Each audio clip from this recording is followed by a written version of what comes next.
Kristen with That's NewsStand, and as we look to go into the new year, I thought it would be fun to do a little year-end wrap-up. And what I mean by that is some really short 3 to 5 countdowns, not related to my bigger video I did earlier, but something just a little smaller, going over comic books and going over movies and even going over video games. And I definitely think there are some things I didn't mention in my previous videos that are worth noting in this one.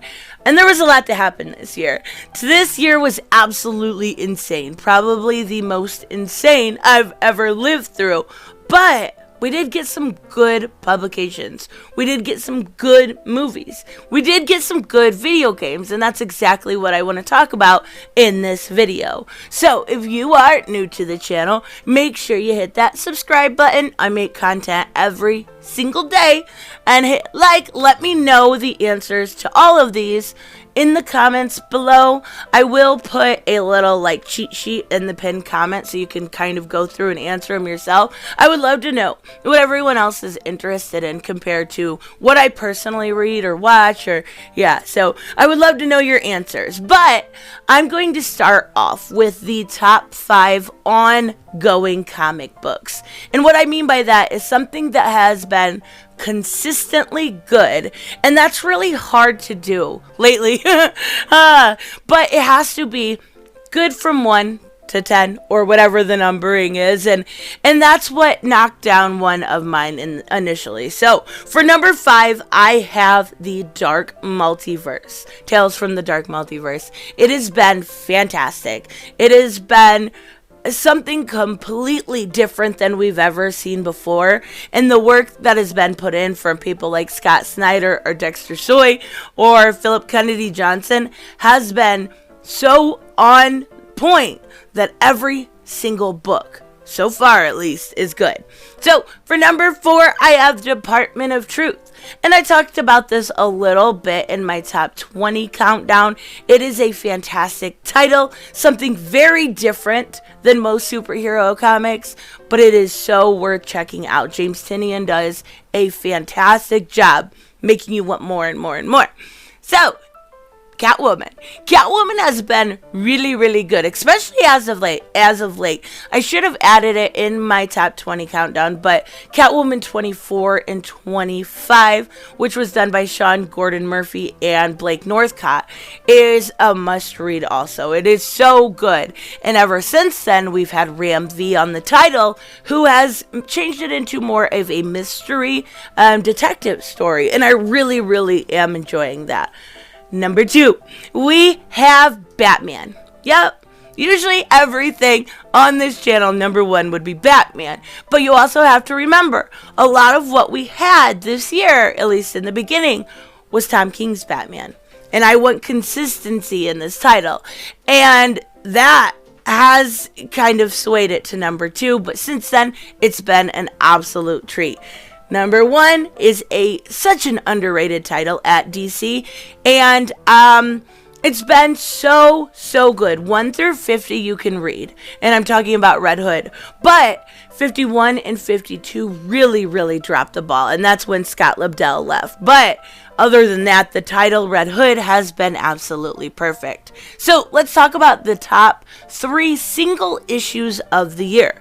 And that's a little bit harder, but I'm definitely starting out with a Dark Multiverse title, which would be Hush. Hush is one of my all-time favorite storylines, and this really changes things up to the point where we see Bruce in Arkham and then eventually become Hush himself instead of Tommy Elliott. And it's a really great twist on a classic story. Number 2, I have Catwoman 25. It was a little bit of an anniversary issue, right?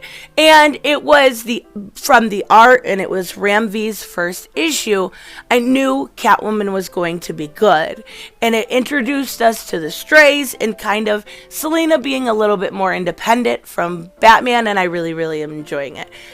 And then number 1, Batman 25. I did a review of this. Actually, I've done reviews of most of what I'm talking about, but I basically gushed over how good of an issue it was. From Clown Hunter to Harley Quinn to a new character, Ghostmaker, who is Such a great addition to the mythos. I love that issue. It's a must buy. So, top 3 writers of the year.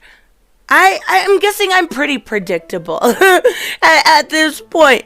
But I have number 3 is Ram V. Now, I enjoyed his work before, but since he's been on Justice League Dark and Catwoman, and now he is going to be doing Swamp Thing, a new Swamp Thing, and everything he's done, and even in death metal, has been gold. So I'm really enjoying his work. I'm looking forward to more from him because I think he is a key to really, really making DC Comics great. So number 2, this was such a toss-up here. Honestly, it was. But number 2, I have Tom Taylor. He's always been one of my favorite writers. But this year, with his writing of Injustice, Deceased, and then, of course, he had the other Deceased line.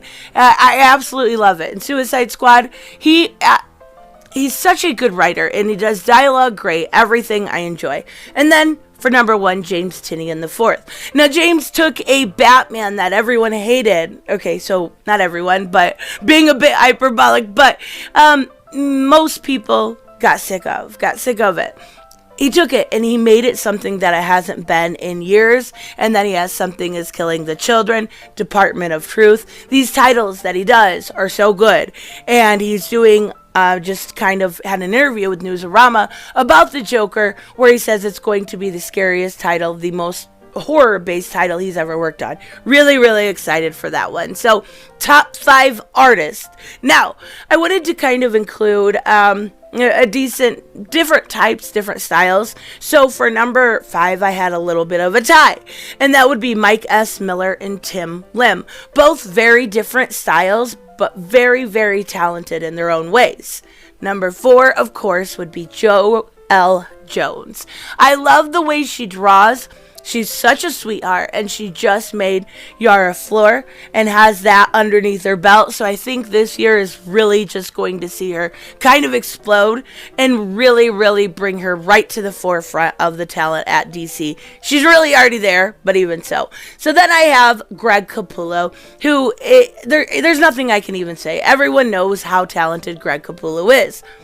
Jason Fabak, same with him. The work that he did in 3 Jokers was so good. Even if the storyline was a little wonky, his art's always beautiful. And then for number 1, I have Jorge Jimenez. I'm not sure, honestly, which one it is. But the way he does his art is beautiful. And he absolutely brings his whole manga style to it. I also wanted to definitely include some of the indies, some of which I've reviewed and some I haven't, but if there's something different you're looking for, I would definitely say start with Cayman America by Timothy Lim and Mark Pellegrini. Absolutely amazing story and even more beautiful art. And speaking of amazing art, my second choice would be Mike S. Miller, Maga 7. Now, he has a lot of different projects, all of which I enjoy. I think he is super talented, and I think it is definitely a good investment, depending where you are a little politically for that one, right? So, for the first one, though, I have Carr Andrews, and he did Erratic, and it's such a good story. The only problem with it is I want number 2 to come out. Oh, it was really, really good. It was something very different, and it was basically if you only had, 15 minutes left of your life, what would you do? Would you go down fighting, or would you stand up and fight with the rest? So it was really, really good. So for the best 3 one-shots, I have Ginny Hex for number 3. It is by Magdalene Visaggio, and it is by Gleb Mekanoff. Beautiful art, beautiful story. I just reviewed it the other day. It is amazing. I was shocked reading it. And I love Ginny Hex now. I didn't know much about her before. Now I want to know more. So, I also have for number 2, Batman Pennyworth R.I.P. It was basically the send-off for Alfred, right? And it was such a gut-wrenching collection of stories. I absolutely loved it. And at number 1, I gotta give some love to Robin King. He is such a good character. And I swear, Let me know in the comments down below if I'm crazy or not. But reading this last issue, I kind of wonder if this psychomaniac person ends up getting a little reformed, and maybe that's our Red X. I love Robin King. We'll see if he survives. I don't know. So I gotta include the worst, right? Gotta talk about the worst. Top 3 issues that were absolutely terrible. You know, and I couldn't decide for Bendis, right? So for number 3, we're just gonna say Superman in Action Comics. It's basically just anything he touches. Oh God, Justice League. It's gonna be bad. So then I have Wonder Woman 754. They basically changed the this is pre the new run, right, with Liar Liar. But it was, you know, changing of sexuality of somebody that was completely always wanting Superman, and now they're gay and they are fighting the patriarchal society, and yeah, it's just, it was terrible. But the worst, the absolute worst of the year, goes to Cecil Castellucci. Hey, it went to her last year too, right, with the Furies. Oh God, Cecil.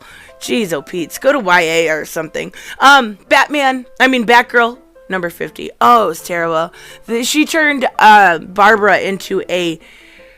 Oh, I don't know how to... She turned her into Antifa, but she also turned her into this terribly annoying woman that hateful. Hateful is the best way to put it. So, I also wanted to talk a little bit about what to keep your eye on. I'll have a little bit more of that tomorrow, but I definitely think Batman and Catwoman is something I'm going to personally keep my eye on. I want to learn more about Huntress, Helena Wayne, and I want to learn a little bit more about what Tom King's doing. It wasn't terrible, so I'm hoping with number 2, we get a little bit more of something decent. It is Tom King, though, so I have my reservations. Another one I have reservations about, but want to keep an eye on, is the other history of the DC Universe.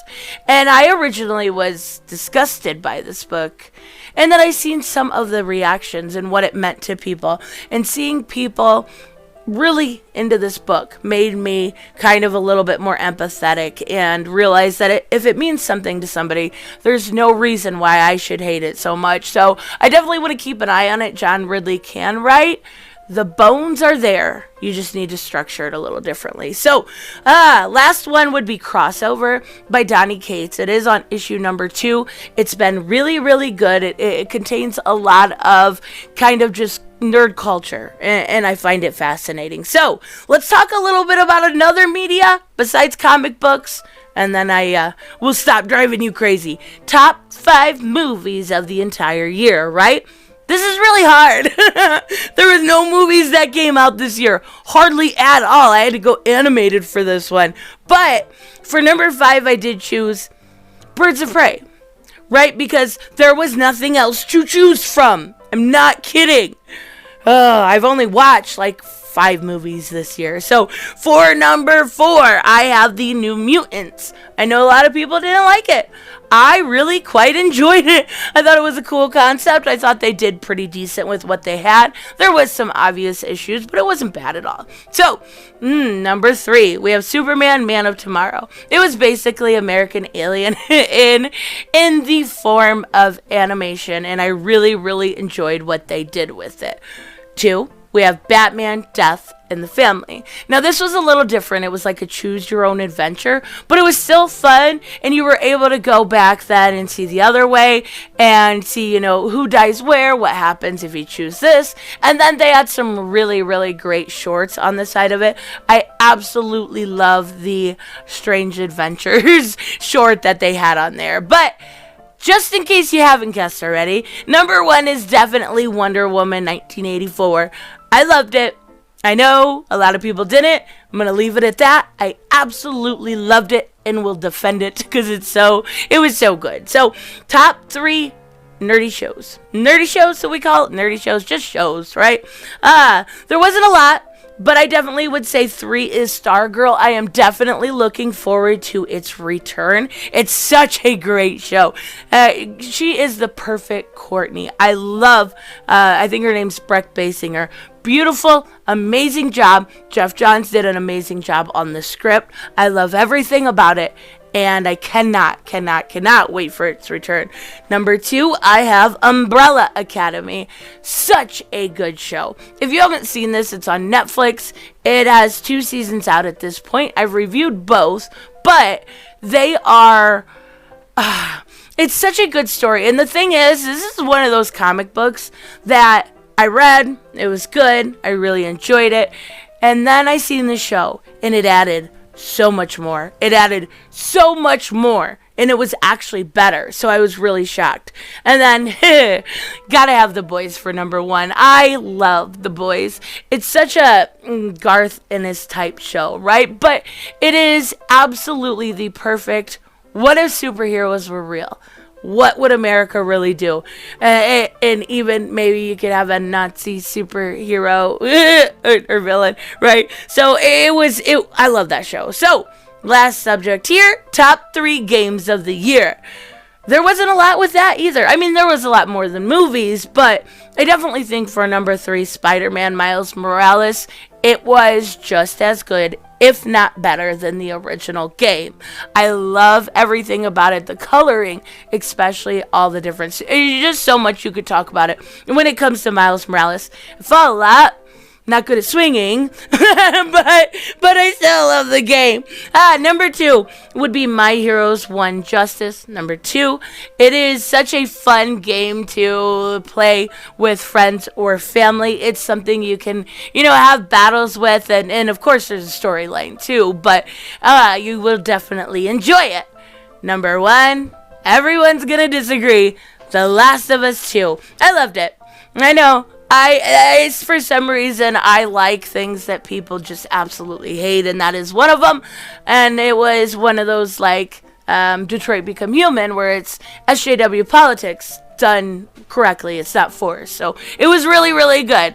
We had a lot this year. Oh, tomorrow I will have a couple videos up talking about what to expect from comics and media and everything for the coming year, and kind of have a conversation about that. But let me know, of course, what you guys think. I will, like I said, have the little questions already drawn up in the pinned comment, so you can fill it in and let me know what you guys think too, because I'm definitely interested. I will see you guys in the next one. Bye-bye. Hey guys, I want to give a huge shout out to my Patreon and subscribe stars. You guys literally make this channel possible. Huge thank you to Cage the Mick, Robert Mick Twiz, Black Knight Fool, Brucey, Chris Z, David L, David Rafford, Jeffrey Allen Carnes, Mighty Balls, Mike Buckner, Maizen Barbosa, Ruskar, Ryan Decker, Robert Hoffman, and Doc Holliday. You guys are absolutely amazing, and thank you so much for all your support. Don't forget on the way out to like as always if you enjoy the content, and hit subscribe. And I will see you in the next one. Bye-bye.